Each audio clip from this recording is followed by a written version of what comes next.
Assalamualaikum warahmatullahi wabarakatuh. Waalaikumsalam warahmatullahi wabarakatuh. Berbahagia dapat kembali menyapa sahabat lisan di mana saja berada. Mudah-mudahan kita selalu diberikan perlindungan oleh Allah SWT.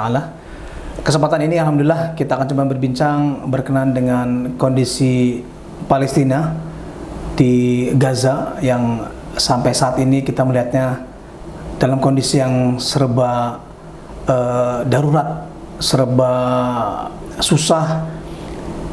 Terlebih hari ini tingkat level kelaparan sudah mencapai level 5 yang itu sangat mematikan. Alhamdulillah di studio sudah bersama dengan kami semua, yaitu Ustadz Ahmad Mukti yang sudah bersedia untuk membersami kita. Kita akan coba membahas berkenaan dengan Gaza saat ini, sejauh mana perkembangan dan kondisinya. Baik Ustadz, syukron atas waktunya. Jazakallahu khairan katsiran. Baik Ustadz, saya langsung saja ke pertanyaan. Jadi sampai saat ini Ustadz, kondisi jalur Gaza atau Palestina ya sudah separah apa Ustadz? Baik.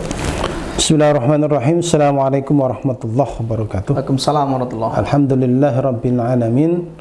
Wassalatu wassalamu ala asrafil anbiya mursalin sayyidina wa maulana Muhammadin wa ala alihi wa sahbihi ajmain. Syukran Ustaz Dedi atas undangannya hadir di apa ini acaranya nih? Lisan, Masya Allah, sudah ke-5 ya kita hadir ya. Iya, dengan Ustaz sudah kurang lebih 5 ya. Jadi insya Allah malam hari ini kita ikhtiar ya menjelaskan kepada umat tentang kondisi Gaza terkini. Kalau kita dengar dari berita, kemudian juga reportase dari teman-teman di di Jazirah Arab itu, Gaza itu dalam kondisi yang luar biasa pada titik yang sekarang ini sangat kritis ya, karena semenjak tahun 2023 kemarin ya, penyerangan entitas Yahudi kepada Gaza itu kemudian secara data kita tuh sudah hampir 59.000 lebih korban yang meninggal dunia. Insyaallah mereka semua adalah bagian dari para syuhada yang husnul khotimah ya. Mereka terdiri dari para ibu-ibu, anak-anak dan sebagian pasti ada para syuhada yang syahid mempertahankan diri, mempertahankan agama ya. Maka ini menjadi perkara yang penting sekali untuk disikapi umat Islam ya. Dari mulai rusaknya infrastruktur, kemudian juga utilitas itu artinya kepentingan akan energi, yang paling utama adalah dikuasainya air oleh entitas Yahudi. Ini suatu perkara yang luar biasa juga. Dan terakhir ini mereka tidak pernah berhenti untuk memberikan penderitaan kepada kaum muslimin di Gaza, yaitu diblokadenya jalur-jalur untuk memberikan bantuan kemanusiaan berupa makanan ya, logistik dan pangan. Dari mulai jalur darat, jalur laut dan jalur udara. Yang paling utama jalur darat yang dulunya dibuka lewat pintu Rafah ya di Mesir, maka ini menjadi perkara yang luar biasa. Tidak hanya memunculkan kelaparan, tetapi juga pada tahapan yang kelaparan akut yang memberikan resiko kematian gitu. Istilahnya orang PBB itu disebut dengan catastrophic hunger. Jadi level 5 atau 5th level dari resiko kelaparan yang dahsyat ini gitu. Iya, sampai anak-anak kan terjadi malnutrisi. Iya, malnutrisi. Karena ini gini, kalau menurut anak ini tidak hanya sebatas memberikan langkah pembunuhan saat ini, tetapi juga kalau kita tidak kemudian mengambil langkah cepat terhadap kondisi Gaza, ini merupakan langkah pembunuhan masa depan gitu. Iya. Bayi-bayi mengalami malnutrisi, kemudian juga ibu-ibu hamil kesulitan di dalam mendapatkan energi kan gitu, mendapatkan nutrisi. Ini kan satu perkara yang luar biasa bagi dunia, apalagi bagi umat Islam. Baik, Ustaz. Gini, Ustaz. Kita akan lihat kurang lebih sekitar 2 tahun ini ya. Kondisi peperangan yang memang yang sangat mutakhirin ini ya. Dan dampaknya sangat luar biasa, dan ini saya lihat paling parah dari beberapa kasus penyerangan Israel kepada Palestina. Sebetulnya dari pemerintahan Palestinanya sebetulnya ada tindakan apa sebetulnya? Kalau mengacu kepada keberadaan Palestina, memang situasi dan kondisinya luar biasa sulit ya, karena memang ini kondisi secara fisik sudah dihancurkan ya, segala fasilitas, karena kan Gaza dan dua ini kan terpisah sekarang jadinya. Gaza sendiri, kemudian entitas pemerintah Palestina ada di daerah yang berbeda, sehingga ini memunculkan sulitnya komunikasi dan juga sulitnya koordinasi. Sehingga Gaza ini seolah-olah menjadi entitas sendiri yang melakukan pembelaan pada diri sendiri gitu. Dan itu menjadi sasaran empuk. Kemarin saja masyarakat Gaza sedang mengantri makanan itu bukannya diberikan pertolongan, malah diberikan tindakan represif, bahkan sampai penembakan. Ini kan luar biasa. Dan tidak ada perlindungan. Tidak ada sama sekali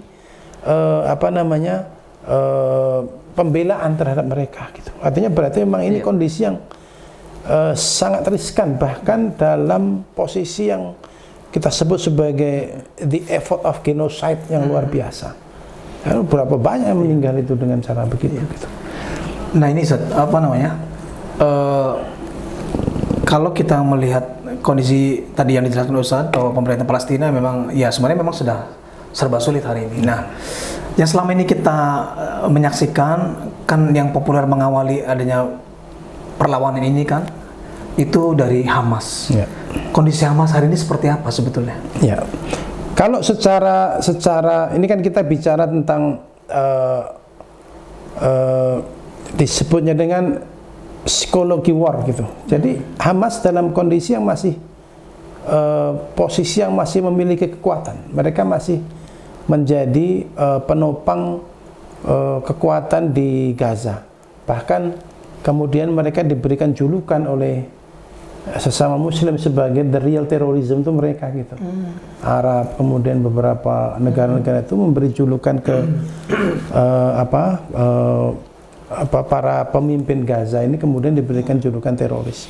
Ini merupakan tindakan luar biasa. Bukannya mereka memberikan bantuan, tapi malah berikan julukan seperti itu. Ya secara intuitif militer ya sebenarnya mereka masih ada, mereka masih melakukan perlawanan dan pemimpin Hamas kemarin menyampaikan seruan kepada bangsa Mesir, di mana letak kalian kan gitu. Di mana pembelaan kan kepada sesama Muslim. Padahal Rasulullah SAW itu memberikan gambaran betapa wajibnya ketika tetangga kita itu mengalami kelaparan, sementara kita bisa tidur dengan nyenyak dan kenyang. Itu betul-betul dilaknat sama Rasulullah SAW. Maka ini menjadi perkara yang peringatan Nabi yang luar biasa bagi negeri-negeri Islam di seputar ring satunya Gaza, ring satunya Palestina. Mereka memiliki kewajiban fardiyah kalau istilah orang itu ya. Kewajiban kifayah bagi negara gitu. Agar mereka kemudian membantu saudara-saudara di Gaza ini. Ini sudah bukan lagi perkara antara perang entitas Yahudi dengan Gaza, tetapi ini adalah sesuatu yang menunjukkan betapa lemahnya umat Islam ini.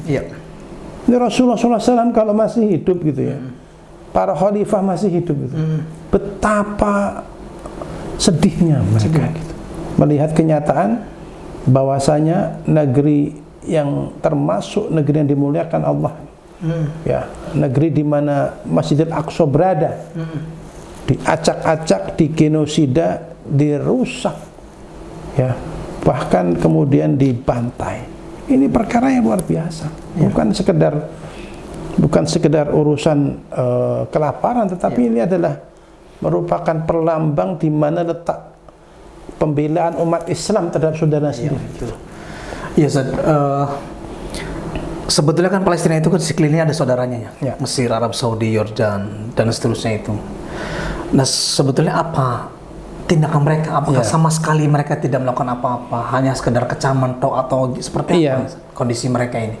Ini kalau kita saksikan sebenarnya ini tidak lepas dari bagaimana umat Islam itu yang dulunya diperjuangkan oleh Rasulullah untuk menjadi satu kesatuan umat, ya, diteruskan oleh para sahabat, Khulafaur Rasyidin, diteruskan kemudian oleh Bani Umayyah, diteruskan oleh Bani Abbasiyah, lalu Bani Utsmaniyah, sampai pada abad ke-19 umat Islam itu masih tegak berdiri di dalam satu naungan apa? Naungan kekuasaan Islam, yaitu Khilafatul Islamiyah. Nah, semenjak kemudian posisi khalifah di Turki itu dihancurkan, lalu umat Islam ini tercerai-berai menjadi hampir 55 negara, atau kita sebut sebagai nation state. Jadi nation state itu adalah pangkal dari di mana umat Islam itu tidak lagi mengenal saudara-saudaranya sendiri. Mereka lebih mengedepankan kepentingan nasional masing-masing, sehingga ketika kemudian ada satu daerah, satu negara Islam yang kemudian mengalami penderitaan, dan itu tidak ada hubungannya dengan negara kami, maka mereka tidak akan pernah mau peduli. Apalagi dalam kondisi yang sekarang, yang kemudian bentuk penjajahan itu berubah, tidak lagi dalam bentuk penjajahan fisik, tapi juga penjajahan ekonomi, penjajahan utang luar negeri. Maka banyak negara-negara Islam itu yang sekarang justru tidak lagi memiliki kekuatan dan kemampuan dan kemauan untuk saling ta'awun antar saudara-saudaranya. Kita mengalami kesulitan. Dulu bangsa Indonesia ketika awal kemerdekaan, mereka masih saling memberikan bantuan. Sekarang sudah luar biasa. Kondisi ini diperparah dengan penguasaan ekonomi oleh negara-negara besar. Maka ini menjadi perkara yang sulit ya untuk negara-negara di seputaran ring satunya Palestina untuk kemudian memberikan bantuan secara langsung. Mereka juga memiliki batasan-batasan. Kalau istilah para pemimpin sekarang itu, what is my problem, what is your problem? Karena kita tidak punya kepentingan apa-apa. Karena masing-masing negara punya prioritas nasional masing-masing. Nah, itu yang sekarang dan disebut dengan negara bangsa itu di situ. Mengerikan juga ya, Ustaz. Oh iya. Baik, Ustaz. Ini terakhir, Ustaz. Ini pertanyaan terakhir. Jadi apa sebetulnya solusi konkret yang solutif buat jalur Gaza? Ya. Secara umum tentu kita menghargai kemampuan dan kemauan kita di dalam memberikan sumbangsih konkret berupa bantuan pangan, bantuan kemanusiaan itu, Masya Allah ya, itu keikhlasan sebagai bentuk curahan keikhlasan, kepedulian umat Islam. Kemudian ada yang melakukan boikot terhadap produk-produk yang diidentifikasi sebagai afiliasi terhadap entitas Yahudi. Itu Masya Allah, itu bentuk kepedulian yang ya itulah emosional umat Islam. Tetapi ada satu perkara yang cukup penting untuk dipahami umat Islam adalah umat Islam tetap harus melakukan jihad. Ini bentuk perlawanan ini harus wajib dilakukan. Bagi siapa? Bagi orang yang ada di Gaza dan ring 1 Gaza. Mereka harus melakukan jihad itu. Itu yang step 1. Step kedua adalah tidak ada kecuali solusi tegaknya Islam kafah dalam bingkai khilafah Islam. Nggak mungkin kita selesai itu. Karena tanpa itu Islam tidak akan pernah bisa dibela dengan sempurna. Iya, baik. Dan tidak ada kemungkinan Gaza itu bisa tuntas kecuali dengan adanya daulah khilafah. Masya Allah. Baik, Ustaz. Penutupnya sangat luar biasa. Jadi solusi tuntas untuk Gaza dan mungkin negeri-negeri muslim yang lain adalah jihad dan khilafah. Baik, syukur Ustaz atas kesempatan dan keterangannya serta penjelasan dari konflik yang ada di Gaza. Kurang lebih dari kita mohon maaf. Assalamualaikum warahmatullahi wabarakatuh. Waalaikumsalam warahmatullahi wabarakatuh.